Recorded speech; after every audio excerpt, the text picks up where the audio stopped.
यशस्वी व्हा हे नक्की प्रत्येकाला सांगितलं पाहिजे, मग आपण व्यवसाय सुद्धा यशस्वी होतो. जसं की आपल्याला समाजाला आता आरक्षण मिळाले, प्रत्येकाला सांगितलं पाहिजे. या प्रमाणपत्रातून शिक्षणाचे काय फायदे आहेत हे गाव लेवल घराघरात या गोष्टी गेल्या पाहिजे. काही बांधवांना आपल्या एवढंच माहित होतं, आरक्षण मिळाले, नोकरीत आणि शिक्षणात आता आपल्याला ताण नाही. त्याच्याही पुढे जाऊ, त्याच्यात योजना आहे, त्याच्यात आणि कोणते फायदे आहेत, योजना आहेत तर कोणत्या आहेत हे आपण प्रत्येकाला सांगितलं पाहिजे. मोठ्याने घेतल्यावर आम्हाला माहित होतं. आता आम्हाला एक 15 दिवसात माहित झालं, कुणबी प्रमाणपत्रातून एक जणांनी पेट्रोल पंप घेतला, हे माहितच नव्हतं. टप्पू श्रीमंत मराठ्याने घेतलं, त्यांनी उचलल्यावर आम्हाला माहित झालं हे मिळतं. तुम्ही हे ग्राउंड लेवलला सांगा ना.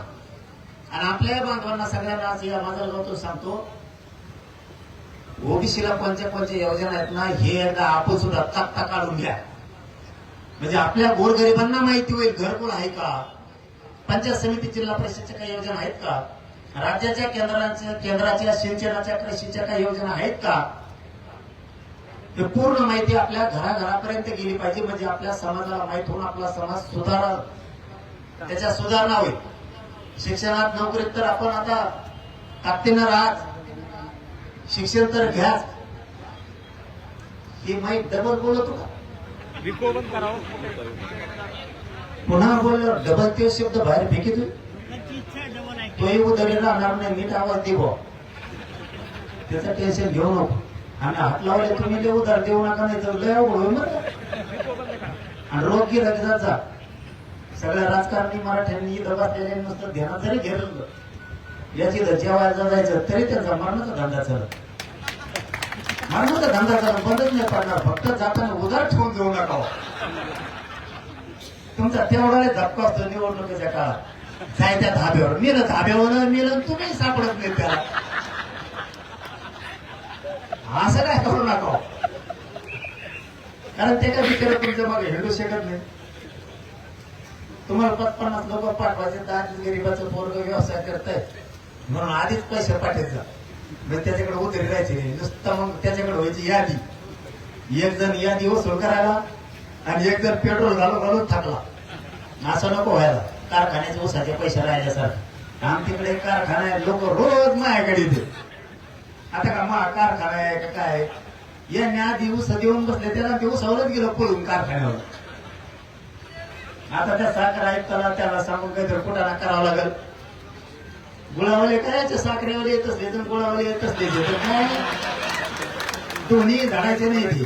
ते खाणार बोलत येते कुतू गुळावाला आणि साखरेवाला. आणि मराठी बरेली आमची तिकडे कोणता कारखाना करून त्या पैठणला तेड्या गांडीचे काय केलं काय नाही काय माहित. अख्खे लोक माझ्याकडे देत तेवढे बिल त्याचे सांगा. तुला सांगतो फोन करून ते कुठे ते म्हणते ते सापडानाच. त्यांना एवढं कारखाना लोक लोक झक मारले काय माहिती. ते शेतकऱ्याला फाशी घ्यायची येणार. आता कोणाच्या पोरीचे लग्न आहेत, कोणाच्या कशात लग्न आहेत. आता त्याच्याकडे तिथं 5-25 कोटी रुपयाचा मोलाशेष आहे, काही साखर आहे. जर साखर ऐकताना ते काही कुठाने करून इकली तर ते शेतकऱ्याचा गळा तरी मोकळा नाही, त्याला फाशीच घ्यायचं काम आहे. आता ते रोज शेतकरी पळत आहे तिकडे. आपण व्यवसायाची काटेल राहावं ही आमची भूमिका आहे. तुम्ही मोठे व्हावं ही आमची भूमिका आहे. आपल्या माणसाला ऊस द्यावा, नसेल त्याजवळ पैसे थोडे दिवस आपण बी साथ द्यावी, पण कारखान्यावाल्यांनी बी आल्यावर पैसे पटकून द्यावा. ही सांगड होणं सुद्धा गरजेचं आहे. आपण आपल्या पायापुरतं बघू नये, त्यांनी सुद्धा त्यांच्या स्वार्थापुरतं बघू नये. असे जर व्यवसाय होत गेले, तसंच तुमच्या हॉटेलचा सुद्धा तुम्ही जीव लावून व्यवसाय करा. पण व्यासपीठावर बसलेल्या सगळ्या राजकारणी मराठ्यांना एक गोष्ट सांगतो, शॉर्टकट समजून घ्या. मला एवढ्या मोठ्या समुदायात काय बोलायचं नाहीये. तुम्हाला बोलणार आहे मी, पण नंतर बोलत. व्यासपीठावर बसलेल्या सगळ्या मराठ्यांनी एक ध्यानात ठेवा, तुमच्या राजकारणापायी आरक्षणाला व्यक्ती कुणी कुंडीच्या आणू नका. तुम्हाला ते नंतर जड जाईल हे ध्यानात ठेवा. कारण एखादी तुमच्या हातातून काही गेलं तरी चालत, तुम्ही एकमेकाला अवश्य पाडा. आम्ही सगळे तुमच्या सोबत आहेत. एक पडा, एक निवडून या.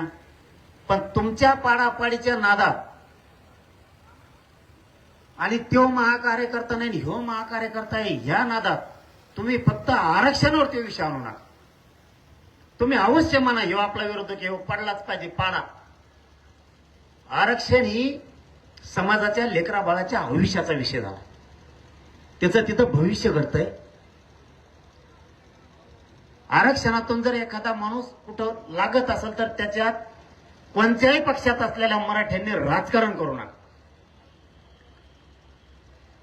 तुमच्याकडून एखाद्या वेळेस नकळत चूक होत असेल किंवा तुमच्या हातून घडून सुद्धा आणू शकते आणणारे, फक्त आरक्षण विषयात राजकारण आणू नका.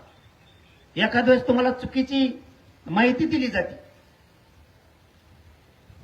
या पक्षाच्या राजकारणी माणसाला किंवा या पक्षाच्या राजकारणी माणसाला, आणि तुमच्याकडून करायचं नसून सुद्धा नकळत एखादी गोष्ट घडू शकते. तुमच्या डोक्यात त्या ठिकाणी राजकारण येऊ शकतं की हा ठीक आहे आपल्या पक्षाचा नाहीये म्हणून तुम्ही त्याला थोडासा त्रास देण्याचा प्रयत्न करताल किंवा बाजूला काढण्याचा प्रयत्न करताल. पण तो विषय आरक्षणाचा आहे हे कधीच डोक्यातून इथून पुढे जाऊ देऊ नका आता. कारण तुमच्या त्या एका चुकीमुळं हे समाजावर बेतू शकतं आणि ती सगळा जाळ तुमच्या अंगावरती येऊ शकतो. ती नाराजीचा भडका तुमच्या अंगावरती कुणी घेऊ नका. आणि इथून पुढे तरी कमीत कमी आरक्षणाच्या विषयातून लेकराचं जर एखाद्या कल्याण झालं तर ते कल्याण कोणत्याच राजकारणी मराठ्यांनी थांबवू नका. हे तुम्हाला शेवट सांगणं आहे सगळ्यांना आणि महाराष्ट्रातल्याही मराठ्यांना सगळ्या सांगणं आहे. एकमेकाच्या आडवं आरक्षणाच्या बाबतीत येऊ नका. फक्त तुम्ही राजकारणाच्या बाबतीत एकमेकाच्या आडवं या आम्ही बघणार सुद्धा नाही, कारण आमच्यासाठी सगळे सारखे. पण आरक्षणाचा विषय जर आला तर त्या ठिकाणी तुम्हाला 2 पावलं मागे सरकारची वेळ आली तरी सरका, पण काळ्या आरक्षणात करू नका. कारण मी लय रक्त वकलोय त्या आरक्षणासाठी. मी इतकं झिजलोय की माझ्या गोरगरीब लेकरांचं कल्याण व्हावं म्हणून मी टोकाचा संघर्ष केला त्या आरक्षणासाठी. मी ना माझ्या शरीराची कदर केली ना माझ्या कुटुंबाची कदर केली. या समाजाच्या लेकरं शेवटच्या शिखरापर्यंत जावं हे स्वप्न घेऊन मी त्याच्यात ते उद्देश घेऊन उतारलो. राजकारणी लोकांनी ते पायदळी तुडू नका. शेवटी मी माझं कुटुंब आणि मी सुद्धा दावावर लागलोय त्या आरक्षणासाठी. समाजाला आरक्षण दिलं म्हणून या लोकांनी मला वैरी धरलंय. माझी कितीही भेटली तरी मी यांना भेट नाही मोजत नाही. त्यांना उद्ध्वस्तच करणार मी. तुम्ही त्यांची काळजी करू नका. पण फक्त आरक्षणात माझ्या समाजाच्या लोकांनी माझ्या समाजाला अडचण आणू नका. आता कुठंतरी लेकरं चांगला पाऊल टाकायला लागले. समाजाचे लेकर आता नोकऱ्यात चाललेत, शिक्षणात चाललेत. तेव्हा आनंद बघा, ते सुद्धा तुमचंच लेकरू आहे. नसाल तुमच्या पक्षाचं पण ते तुमचं आहे. ठीक आहे, एखाद्या वेळेस त्याने तुम्हाला विरोधही केला असेल ते आम्ही मान्य करतो. टोकाचाही केला असं करू द्या त्याला. तुमच्या रक्ताचा लेकरू म्हणून माफ करा. पण कोणी शिक्षणात नोकऱ्यात जर जाणार असले तर त्याचं आयुष्य खुटू नका. कारण या समाजाच्या लेकीबाळी आता कुठं एमबीबीएस व्हायला लागल्यात, आता कुठं एमडीला ऍडमिशन झाले, आता कुठं पोलीस भरतीत चाललेत, पोलीस पाटलाच्या भरतीत चाललेत, आता कुठं 107 मराठ्यांचे PSI झाले. आपल्याला जागा कधी मिळू दिलेल्या नाही याचे स्वप्न बघा. थोडंसं फक्त मागं वळून बघा. 30-35 वर्ष ज्या लोकांच्या हातात तुम्ही सत्ता दिली त्याच लोकांना तुमच्या लेकराचा घात केलाय आणि सत्ता मात्र तुमच्या जीवावरती ते भोगली त्यांनी.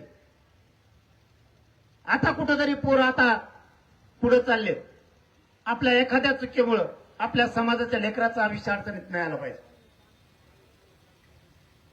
30-35 वर्षापासून यांनी आपल्या समाजाचं निव्वळ वाटोळं केलं.